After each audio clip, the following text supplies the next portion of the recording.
Hi, this is Lee. I've got a little update on the Peak design. This is the everyday case. I did write on the blog that I wasn't totally happy with it in terms of weight. It is heavy. It's over 100. It's over 40 grams, not 140 grams. That'd be ridiculous. Over 40 grams. But it did take a tumble, and it's held up. It's held up well.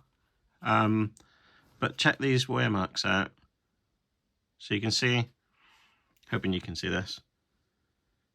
You can see that it's taken the corner there. That's fine.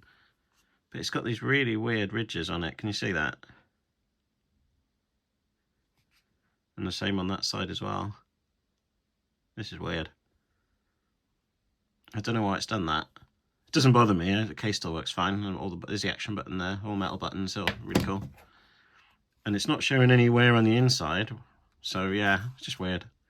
Anyway, just a real quick Peak design update, case update, just showing, yeah, it does hold up to drops pretty well.